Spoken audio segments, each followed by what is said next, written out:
एक घर में एक परिवार किराए पर रहा करता था। अब जैसे ही उनका जो बेटा है वो शादी की युग होता है तो यहाँ पर उसके माता पिता शादी की बात करने लगते हैं। लेकिन तभी जब घर के अंदर शादी की बात हो रही थी तो उसी समय इस घर के अंदर जो मकान मालकिन थी उसकी एक जवान बहू भी थी जो कि विधवा थी और वह इस बात को सुन लेती है। अब जैसे वो ये बात सुनती है तो वहाँ से एकदम से उसके चेहरे की हंसी ना जाने कहाँ गायब हो जाती है और इसके बाद वो एकदम से छत पर चली जाती है।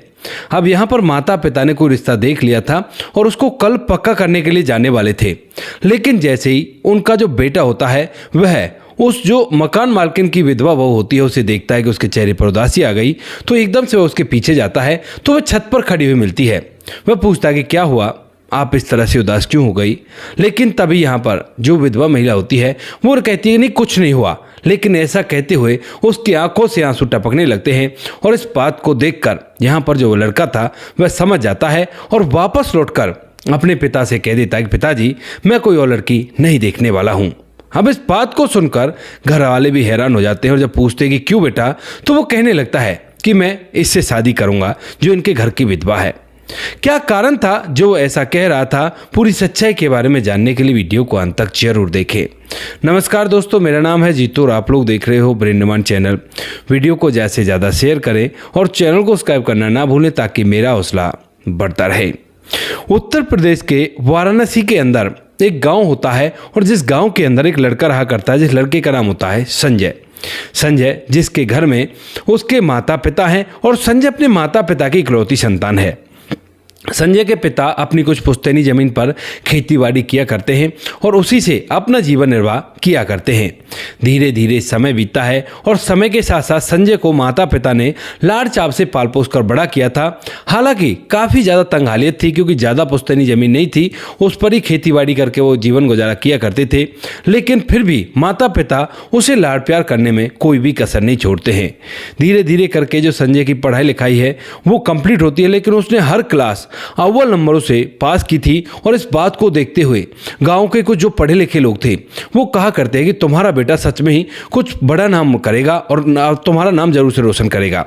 इस बात को सुनकर पिता का सीना चौड़ा तो हो जाता है, लेकिन जैसे बेटे की पढ़ाई लिखाई कंप्लीट होती है और उसके बाद वह अब सरकारी नौकरी की तैयारी करना चाहता है क्योंकि उसे पता है कि अगर वह तैयारी करेगा तो जरूर से उसका नंबर आ जाएगा, लेकिन उसके लिए 1-2 साल लग सकते हैं। तो उसके बाद वह अपने पिता से कहता है कि पिताजी मुझे सरकारी नौकरी की तैयारी करनी है और यहाँ पर तो होगी नहीं, मैं यहाँ से वाराणसी में जाना चाहता हूँ। अब इस बात को सुनकर पिता जो होते हैं वो कहते हैं कि बेटा कितना खर्चा आएगा। यहाँ पर जो बेटा होता है वो पूरा खर्चा अपने पिता को बता देता है और जब इस खर्चे को पिता सुनता है तो एकदम से चुप सा पड़ जाता है, लेकिन फिर भी कहता है कोई बात नहीं बेटा, मैं कोई ना कोई इंतजाम करता हूँ। इसके बाद जो पिता होता है वह वहाँ से निकल जाता है और जब इधर उधर कई लोगों से मदद मांगता है, कहीं से उसे मदद नहीं मिलती है तो गाँव के एक साहूकार के पास जाता है। कहता है कि भाई साहब मुझे ना कुछ पैसे ब्याज पर चाहिए और 2 साल के लिए चाहिए। अब इस बात को सुनकर जो साहूकार होता है वो कहता है कि किस लिए चाहिए तो बता दो। तो वह कहने लगता है कि मुझे अपने बेटे को पढ़ाना है।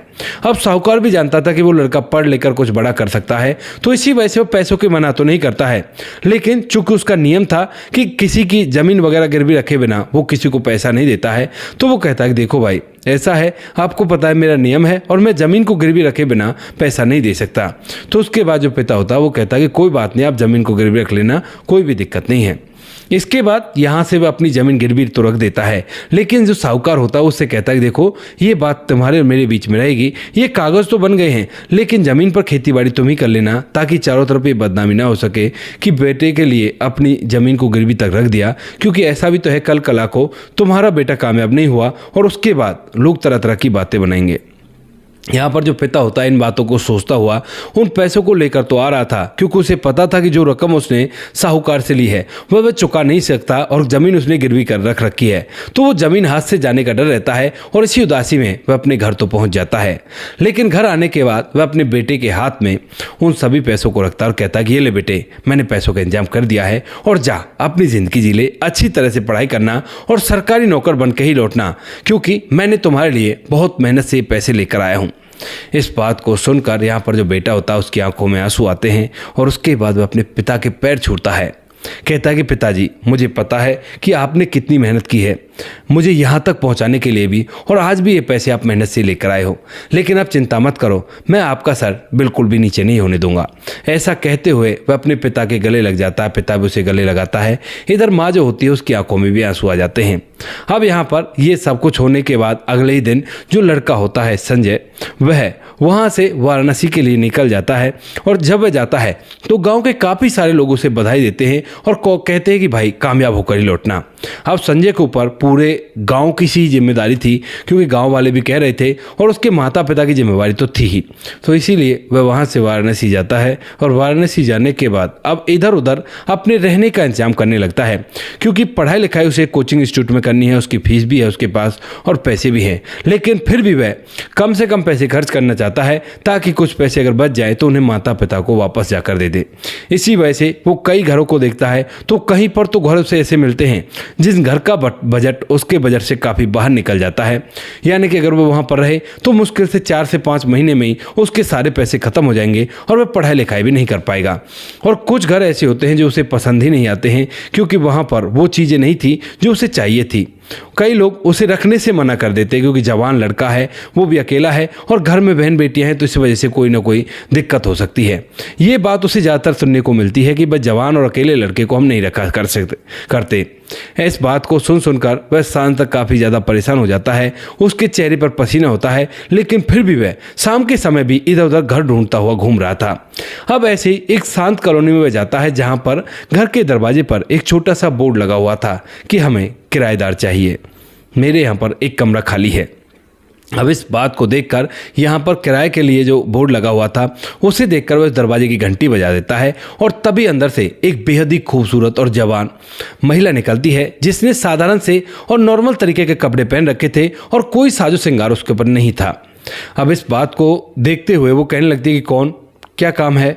तो उसके बाद यहाँ पर जो संजय होता है वो कहता है कि मैं आपके यहाँ पर बोर्ड लगा देखा, मुझे किराए के लिए कमरा चाहिए और मैं कमरे में रहना चाहता हूँ, मैं पढ़ाई किया करता हूँ और पढ़ाई लिखाई करने के लिए मुझे कमरा चाहिए।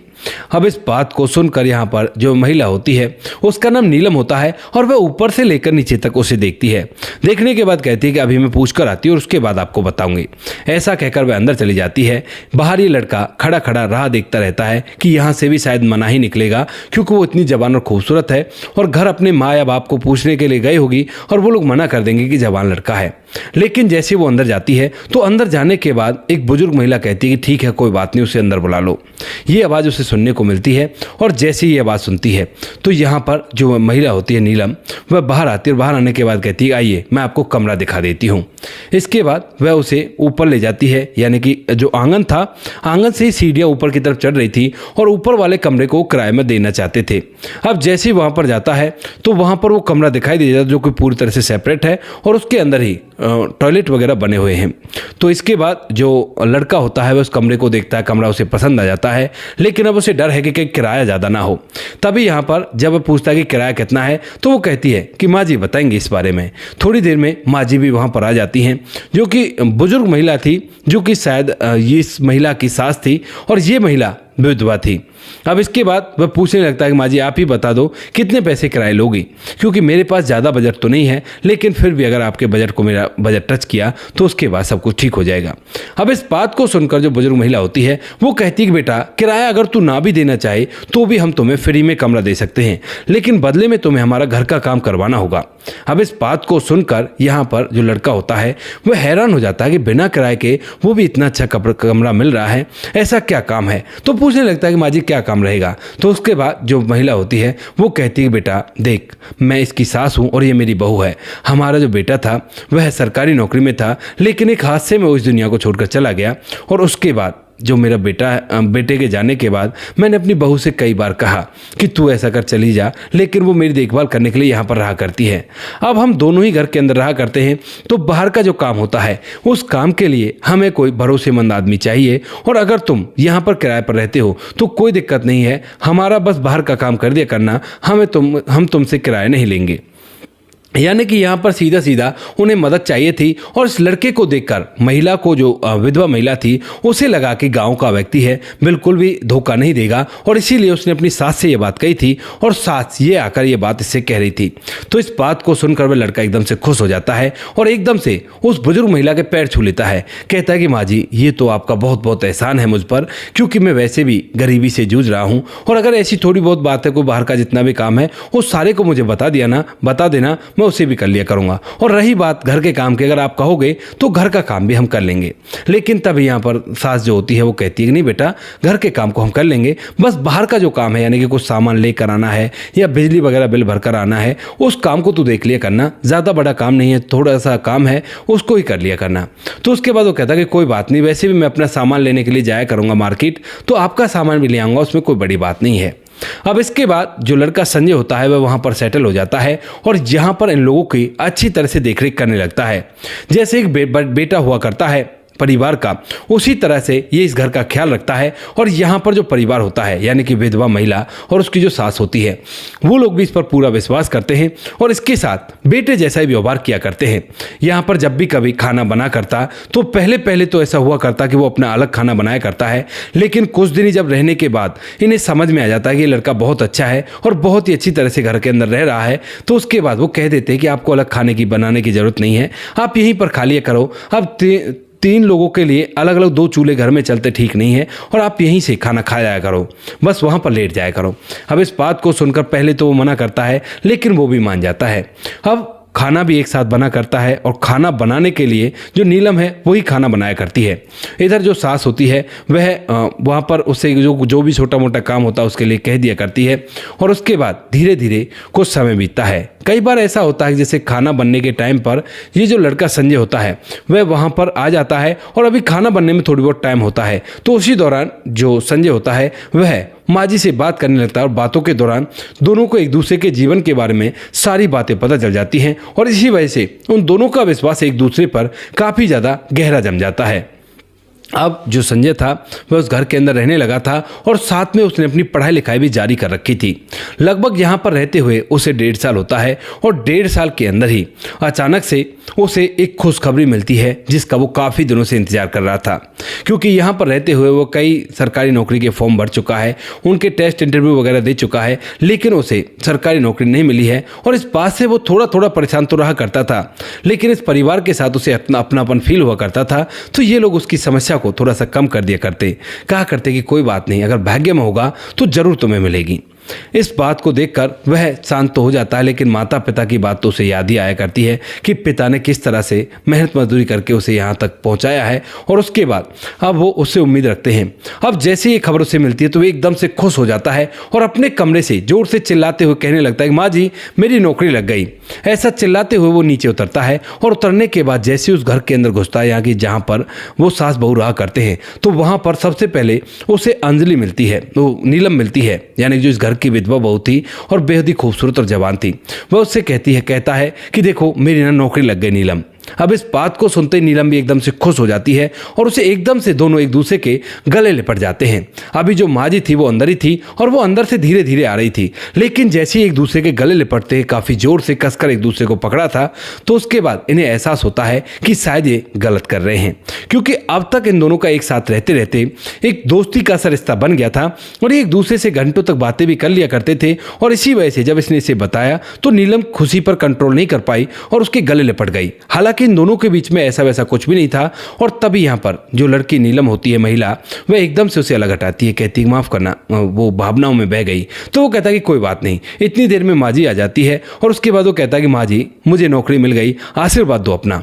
ऐसा कहकर वह उसके पैर छूता है और पैर छूने के बाद वो भी उसके सर पर हाथ रखती है और कहती है कि आज तो कोई अच्छी सी चीज़ बना लो नीलम, क्योंकि बच्चे की नौकरी लगी है तो ये तो बड़ा ही अच्छा है, लेकिन ये तो नहीं है कि तू नौकरी लगने के बाद कहीं और चला जाएगा। तो वो कहता है कि माँ जी चिंता मत करो, मैं अपनी नौकरी यहीं पर लूँगा, चाहे अगर मेरा चॉइस चली तो, वरना वैसे यहीं पर मिलेगी, क्योंकि मेरा क्लर्क का काम है और क्लर्क का काम नज़दीक ही मिल जाता है, ज़्यादा दूर की ज़रूरत नहीं होती है, क्योंकि वैसे भी मेरा जो पोस्टल एड्रेस है वो मेरे गांव का है, तो यहाँ पर दे देंगे वही काफ़ी रहेगा।